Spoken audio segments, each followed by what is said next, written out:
What's going on, YouTube? Welcome back to my sports card channel. I am your host, Tim, and today I wanted to cover three topics. I wanted to talk some Major League Baseball, wanted to talk about my interview with Emil Sarfani over at the Slab Talk, and I wanted to talk about what am I going to do with my graded cards now that PSA really hasn't opened up any meaningful service levels. Those are the three topics I wanted to cover today. Let's go ahead and get into some Major League Baseball. About a month ago, I did a show talking about are we sleeping on Shohei Ohtani? And lately, I think that we've seen that we probably were about a month ago. I actually did have somebody message me today and let me know that he did pick up some Ohtanis back when I did that video, and he actually made a decent profit. It's really great to hear something like that. I'm honestly wasn't even sure that anybody would watch these videos when I first started recording them, much less take the advice that I would put out. But I really believed in that pick in Ohtani back early in the season, just because I did get a chance to go to one of the games and watch him play. I saw him hit that home run off glass now. It was a mammoth shot, and it really kind of showed what he's capable of doing. I really didn't see these types of home run numbers, though. He just hit his 31st yesterday. We're not even to the All-Star break yet, and it's really must-see TV. We're starting to see other announcers from other games talking about Ohtani as if there's something that we can't miss, and that's pretty exciting to see. I also talked about how we might be sleeping on the Angels lineup as a whole.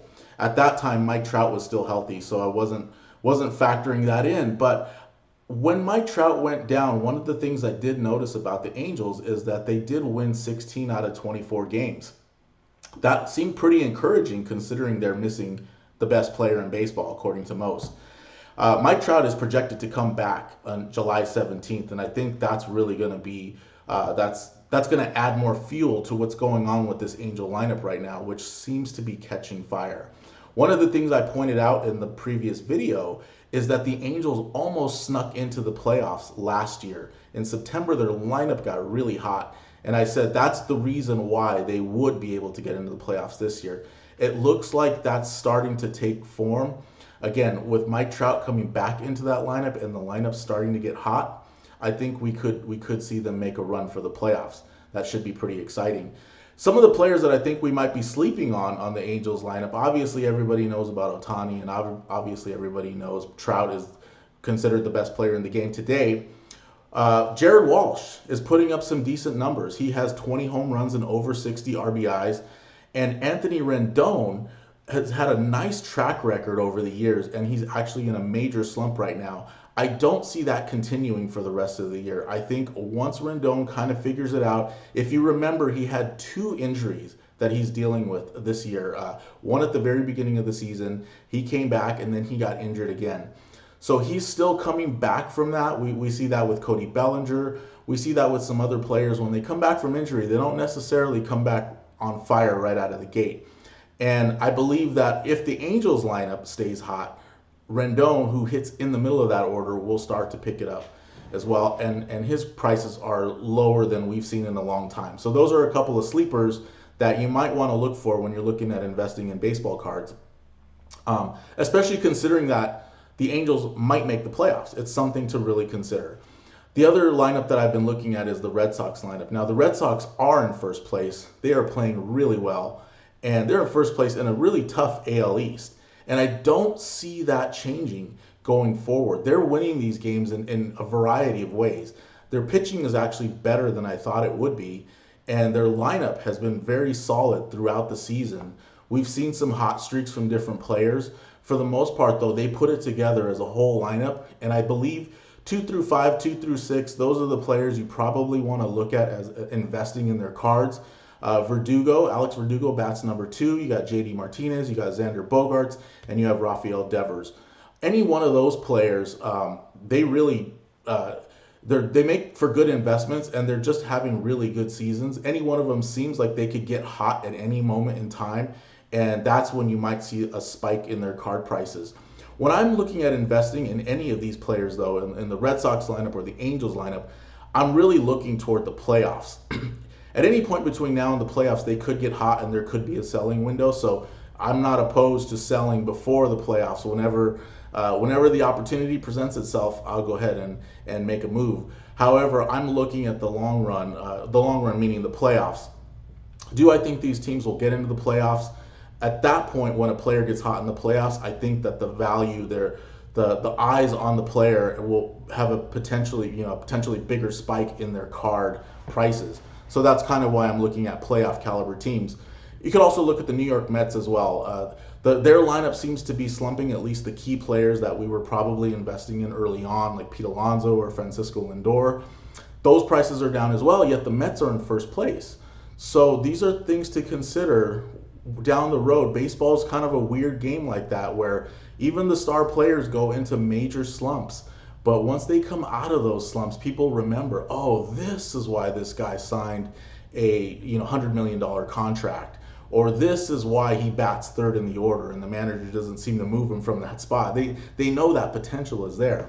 So those are some of the baseball plays that are out there. I kind of wanted to go over them. We're in the middle of baseball season. We're approaching the All-Star game, and I thought it'd be good to cover that. I wanted to also talk about the interview I had with Emil Sarfani. You could check out his Instagram at The Slab Talk, or you can also check out his YouTube channel, Slab Talk, where we were able to have a conversation about buying raw cards to grade versus buying PSA graded cards already. And really, what's the better value? What's the better strategy from an investing standpoint? And I think the conclusion that we came to is that there are opportunities in both. Right now, personally, I would say that the opportunities are more so in already graded cards. I've seen some incredible deals go off on eBay auctions for PSA 10 graded cards of cards that I was buying raw close to the same prices. It's crazy to think that I was buying a raw card at that high of a price, and now I could get the same card in a PSA 10 slab for roughly the same price. I look at that as an incredible buying opportunity. I know many people might see that as, well, the market crashed, or why did I ever buy this player in the first place? But if you believe in the player, if you believe in their future, maybe that you think their team is going to make the playoffs down the road next season in the NBA season, then I say now's the time to buy their card, especially if you can get it already graded. I still look for raw card deals, and many of the raw card deals I look for are on the platform StarStock. And the person who bought the Ohtani and said they were able to make a little bit of a profit, I believe that they bought the card on StarStock. So that was kind of encouraging to see that somebody actually saw my video and they actually made a choice to take a look at StarStock, buy something, and they could make a profit. There's definitely great buying opportunities on StarStock. I've said it over and over, and it's worth checking out if you haven't taken a look at that already. But I want to talk about, from that conversation I had with Emil Sarfani, what am I going to do with all these graded cards? Because I can't submit them to PSA. PSA only opened up one additional service level, which was for $200 per card. None of the cards that I have are worth grading at that service level. It's just a little bit too pricey.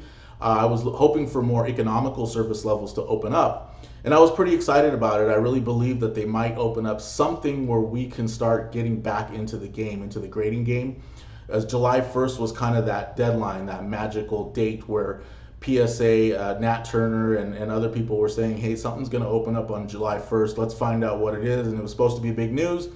It really didn't pan out. It was no news for me. I'm in the same boat that I was. I can't submit my cards to PSA. I can't submit them through StarStock like I used to. So I have a bunch of raw cards sitting on the StarStock platform.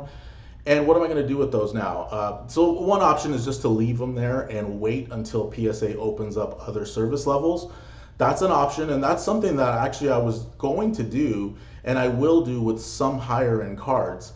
However, what I've decided to do with the majority of the cards is have them shipped home, and I'm going to grade them through HGA, the Hybrid Grading Authority.